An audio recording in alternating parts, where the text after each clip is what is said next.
Welcome back again, everybody. I hope you had a very good break. And it's time for us to continue discussing the components of the market environment. So before the break, we took a closer look at the first component of the market environment, which was the consumers. They are very important to our business because they buy our products. But we also need products to sell to them. And this is where our second component comes in. And this is our suppliers. So remember, our suppliers are also, it can be individuals, maybe one person that delivers a certain product or service to us, or it can be other businesses. So suppliers usually is a business or a person where we buy our products or our raw materials or any resources from to use in our business. It can also be a supplier of a service that we use. So they provide us with inputs or resources in the business. So if we don't get products from our suppliers, we don't have anything to offer our consumers. So if our suppliers fail to provide us with products, then our business will not be able to meet our customers' goals or increase our sales or even meet the goals the business has set for themselves. So our suppliers are very important. So it is important also for us to have reliable suppliers. So this is quite important for a business to have a supplier that they can rely on to deliver the right product in the right amount or quantity, the right quality of product at the right time. So we must always have, if we have gotten or identified a good supplier, we must always have a good relationship with these suppliers. We want to keep them and we want to build a relationship and a loyalty between the business and that suppliers. So our suppliers are very important to us because they give us the products and resources we need to keep our customers happy. So when we look at our suppliers, it is important to have a good relationship, but sometimes a good relationship is not enough.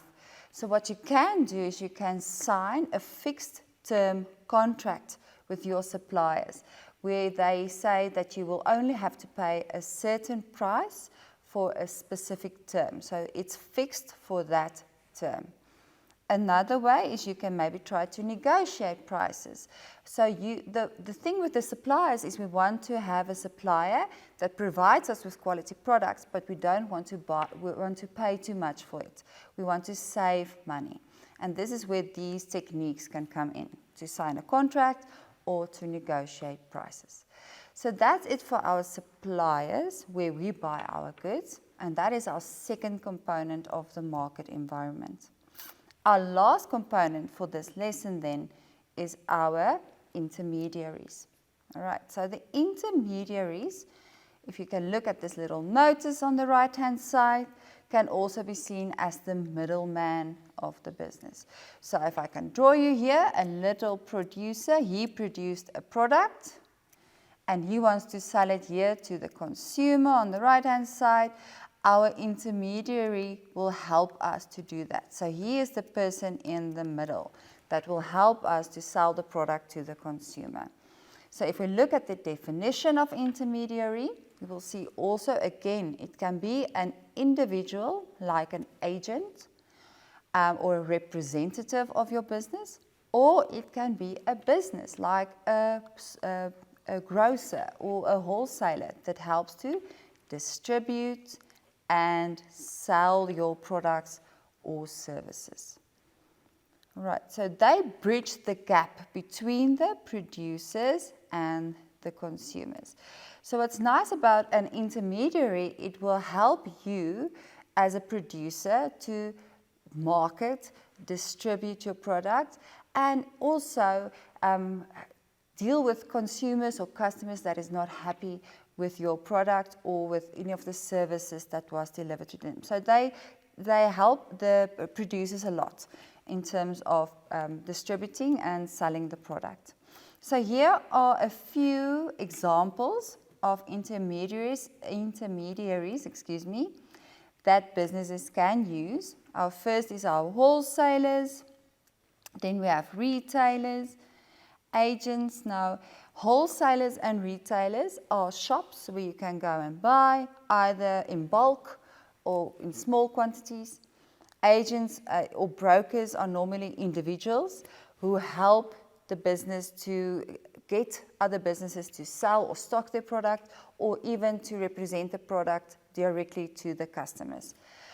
You also have transportation services that help the business distribute the product. So intermediaries, yes, I'm struggling with that word.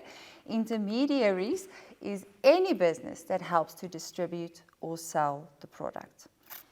So they can also, as I stated earlier, help with the advertising of the product, or even maybe the packaging of the product. So they will really assist businesses in selling this product and distributing it. So intermediaries is quite important for the business, because they help us to increase our sales. So when we look at our intermediaries, we want someone who will not increase our prices too much, because if they put their profit margin on our prices, the prices might be too expensive for the consumers. So it's important that they don't make too much profit, or they can make their profit, but it mustn't make my product too expensive for the consumers. So a good relationship is also important, to have quite a say in how our intermediaries are marketing our product and providing it to the consumers. So these are our three components for this lesson. So we took a look at the consumers firstly. Those are the individuals or businesses that buy our products. Then we took a look at the second one, the suppliers, and they provide our business with resources and raw materials that we need to sell to the consumers. And lastly, we took a look at our intermediaries, which helps us to connect the producer with the consumers of our products. So that is our three components for this lesson of the market environment. I hope I taught you a bit more about the market environment, and I will see you next time. Until then, goodbye.